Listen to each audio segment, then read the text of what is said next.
Hi everyone, this is Gabby and I am back with another story. Today I will be sharing a small story about a time when I almost lost my job because I was too concerned with being a perfectionist that I completely messed up big time. So stay tuned. So my story begins 9 years ago. It was 2012/2013, and I was an intern. I was taking this internship at a hotel in downtown Miami, the city where I was living in. It was in an area that was very crowded, very well visited. It was the financial district, so the hotel was always packed, either for people that were there on leisure or for business purposes. So while my degree was not in hospitality, I was actually helping in the accounting department. Part of my responsibilities were to help in the front desk. Your typical front desk responsibilities: check people in, out, charge their credit cards, pick up the phone, make phone calls, just your regular front desk responsibilities. I remember that when I started this job, it was my very first job, I think, my very first real job. Before this, I had jobs that didn't really look like, how can I say, they were not really that structured, and I didn't have a schedule that was constant, and so this was my very first job. I was so excited but also nervous to have a boss and to punch the time every time and just get paid, and it was just very exciting for me. I made lots of friends. But because it was my first job and I wanted to really impress my boss, I started developing some OCD tendencies. In fact, I think I never knew myself as an OCD person, or, to have OCD. But I noticed that I was starting to develop a little bit of an OCD tendency. I'll explain why. I would have a checklist that I had to check every single day and make sure everything was completed.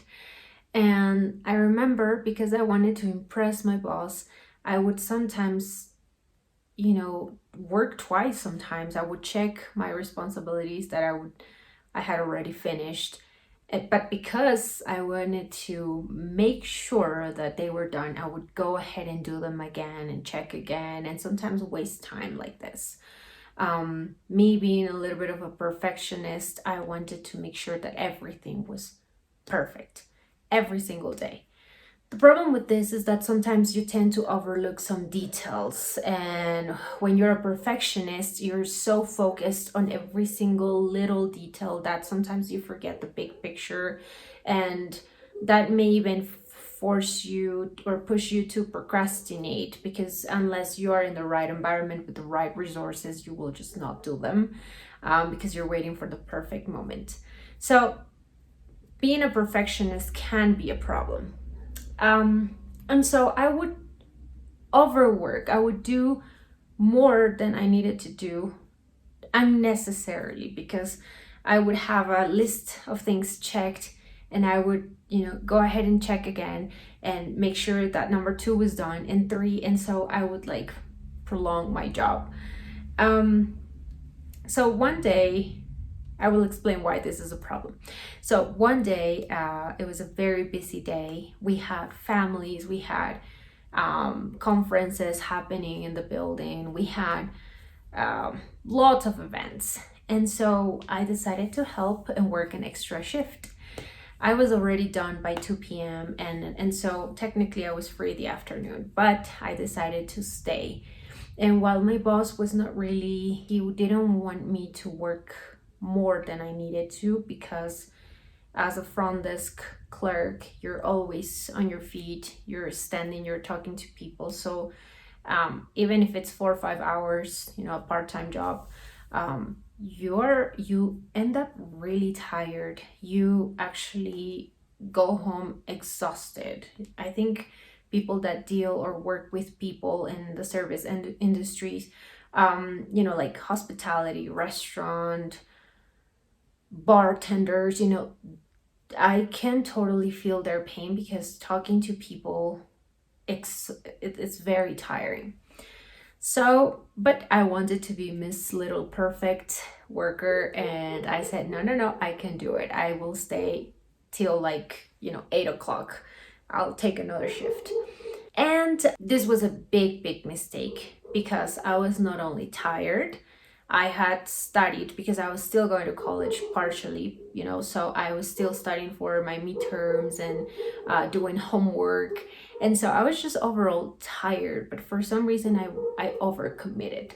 I just wanted to be perfect. And so in the afternoon, everybody starts coming in. Everybody, needs to check in. We had a crowd in the lobby. And so I took a station and I just started checking people in.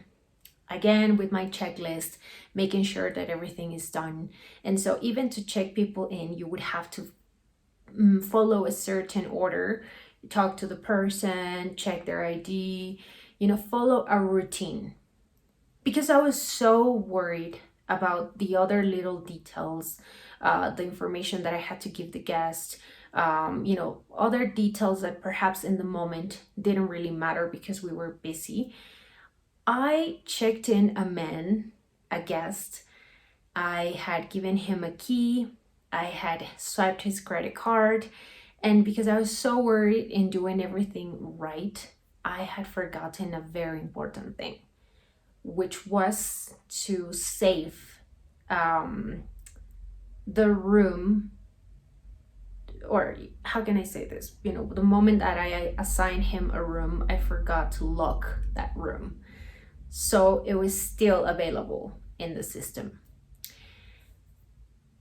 This created a huge problem. This started a war. So I check him in, he goes to his room, he's alone, he's traveling alone. So no family, no companionship, no nothing. And so, he just went ahead and went to his room and continued with his afternoon, and we all, continued working. A couple hours later, I go to my break. I was having a snack, I remember, in the lunchroom, and I get a phone call. We had a phone there. And my supervisor calls me and she's pissed. She calls me and she's like, hey, I need you to come here to the lobby right now. Something happened. And of course, I was really young, so I was like, I used to be, how can I say, I used to sometimes overthink things. So I would prepare for the worst. So I was like, I'm getting fired. I did something terrible. I thought I had maybe lost money or swiped someone's credit card incorrectly. And so I was preparing for the worst. And of course, this problem was also really bad, but that didn't cross my mind. So I go to the lobby and my supervisor is pissed. My coworker's looking at me like, what did you do? And I'm like, what? And she's like, did you check in this man, the guest's name? And I'm like, yes. And she's like, well, did you make sure to secure the room, assign it to the guest? And I'm like, yes. I wasn't even sure, but I said yes. And she's like, are you sure? So because I wasn't sure and I was saying yes, they took it as if I was consciously lying, which was terrible. I think this is a lesson, when you are doubting yourself, I think it's better to say I'm not sure, because I kept saying yes, because in my head I had done it, because in my head my checklist was checked and everything was perfect. So I kept saying yes, I did it, but and in my head, in my heart, I was sure of it, but clearly I didn't do it. Why? Because my supervisor actually had checked in a family, a mom, 3 little kids, and she had selected the same room that this man was already staying in. Because the room was still available in the system, she, assigned them a room as if it was a regular check-in because it was available. And so what had happened is that this family went up to the room. The mom opened the door, and there was a naked man straight out of the shower standing there. Imagine the anger of this mom, the uncomfortable moment for this man, and the kids looking at a naked man. It was a disaster. They obviously started getting in a fight. This is my room. The man got really upset. He was like, get out of my room. He called front desk, and both parties came down to the lobby and started a big fight, with the supervisor. I was in my break while this was all happening. I was still in my break. So when they were gone, that's when they called me to come and talk to my supervisor, which I'm a little bit glad that it happened that way, because I don't think I don't know how I would have reacted in front of these people, because I wasn't really trained to deal with people. I was pretty much um, a business major doing this part time partially. So I wasn't trained to talk to people. I didn't exactly know how to deal with problems. And I think this is a really good job. I think any job in the service industry really will humble you and will train you to talk to people. So I learned a lot of valuable lessons from this. So at this point, I'm a girl that is already dealing with a little bit of depression and anxiety. I had already developed, uh, anxiety. How can I say this? Like behavior, where I would actually start behaving in a different way because I was anxious. So I would have like moments where I had to like avoid, prevent myself from biting my nails, or like looking really weird, like making just facial expressions where I was looking really worried, or I would like move my feet, or like I would walk around and pace a lot. And so I had to control myself because I didn't know what to do. I apologized and I was like, hey, you know what? Finally, I said something along the lines of, I don't really remember, but if you're saying I didn't do it, then I didn't do it. So I'm sorry. And she's like, well, now we have to solve this problem because our manager is going to come tomorrow and wonder what the heck happened here. These people are pissed. They want a refund. They want an upgrade.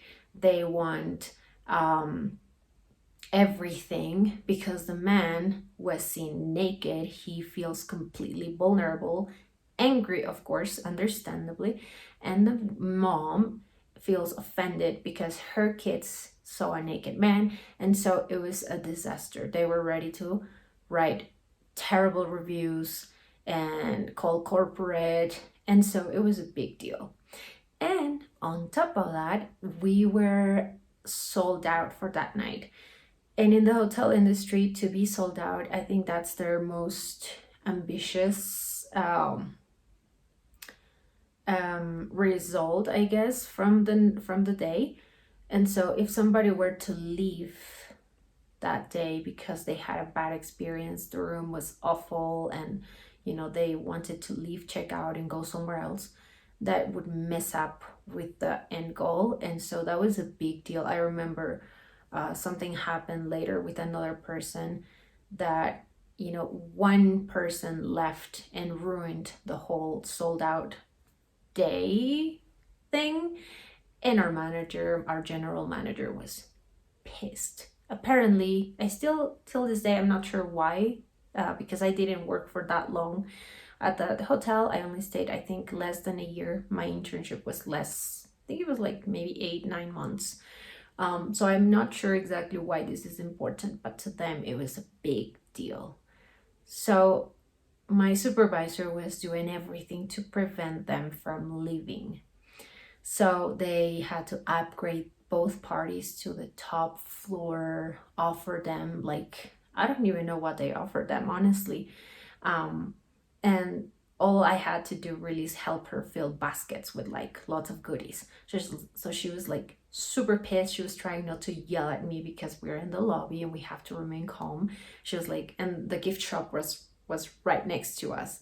So she was like, grab a basket and do what I'm saying. So I would like follow her. And as a kid, I would, like a kid being told what to do, I would like pick up candy and chocolate and like champagne, and I would be shaken. And I would be doing all of this while trying to control my anxiety. I was just so, I was not in control of my body. I could not stop shaking. I remember trying to wrap the ribbon. There was like a lace fabric that they had to make a ribbon, and I would be like this, and she would look at me and she's like, "You're fine. You're not gonna get fired. This is gonna get solved." So I guess in that moment she noticed that I was having sort of like a panic attack, so she started to try to calm me down. She was like, "It'll be fine. I'll talk to her boss tomorrow, but this cannot happen." So she would like talk to me nicely, but she would also like continue telling me why I fucked up, which yes, I understand, but that was really helping my attack. So I would be like this and like doing this and like moving and pacing, and I would just like, even my words would like, I'd be stuttering. So she's like, "You need to calm down." And I'd be like, "I'm sorry, I cannot calm down." If in fact I feel like I want to cry right now, and I cannot do that because obviously I still have half shift to go. So I remember being so anxious that she ended up feeling bad for me and letting me go home early. And the next day I had to show up my face at my GM's office. And so I remember not wanting to get up the next morning. I was so terrified. I told my sister, "This is it. I'm getting fired from my very first official job. This sucks. I suck. I am terrible." I was just like in the wrong mindset. And so, but I was like, what the hell? You need to face this person, because believe it or not, I actually didn't want to show up at all. I wanted to ghost them. And I remember telling my sister, "Can you ghost a boss, like an employer?" And she's like, "Yes, I guess. No one can force you to continue going, but that would look terrible, not just for you as a professional, as a growing professional, but also like you can't even ask for a recommendation letter because you completely disappeared." So there were just a lot of things that I crossed my mind that morning, but I was like, I have to do this. So I showered, I had my breakfast, and I was like, all right, I'm ready to be yelled at. I went to work that morning as if I was heading to my,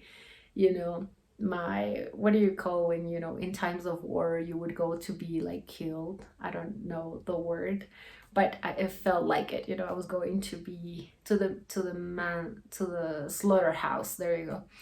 So I showed up. My supervisor was there early, and she's like, "Coming into the office." So I go into the office of my GM, and there were not one but two more managers there. And one of them was really nice usually, but that day he was pissed. I sit down and three people are looking at me, one on each side, and then the general manager in front of me. And I'm shaking. And again, with the panic attack, I was sweating, I was shaking.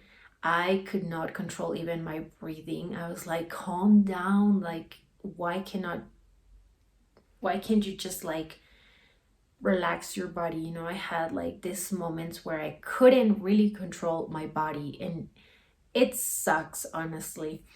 And so I was shaking and moving and stuttering, and I would be like playing with my hair and just like blinking. I remember, and so my general manager told me, "Do you like your job?" And I'm like, "Yes." He's like, "What happened yesterday?" And he said something along the lines of, "Why did you keep lying? Like, you clearly made a mistake." And I was like, in my head, I had to like explain why I kept saying I did it. And it was because in my head, I had a system for doing things, but they were clearly not working because I failed. I missed a detail, an important detail. And so in my head, I thought I had done something. In fact, I was so OCD about this that I was going one back and forth, with things I had to do. But I forgot one important detail, which was locking the room, which wasn't even in my to-do list. It was just something that was common sense. So the click of a button ruined everything. And so I explained that to him, and I guess he felt bad for me because I clearly was looking like I was sweating and I was shaking. And so he finally ended up understanding my side of the story, but still angry because I ruined, I guess, the perfect score for the day. And so I had to sit there and listen for a whole, you listen to him and my two other managers, and they warned me that this couldn't happen again. And he asked me if I was happy overall in the company, and which I said yes, but that, clearly I needed to learn more. And so he was pretty understanding. I think when it comes to the workforce, as a boss, you kind of have to put yourself in the shoes of the person. And even though, yes, I completely understand, when you're in the service industry, especially, you have to really look out for the clientele. You have to actually make sure that everything goes smoothly. But I think you also have to try to understand where your employees are coming from, or why they might make a mistake, or I don't know. It was a very difficult moment for me, but I learned lots of lessons from there. One of them being to not try to be a perfectionist and to always own your mistakes, I think, which was something that from that experience, I definitely was able to apply to other circumstances, and it definitely helped me grow. So that was my story.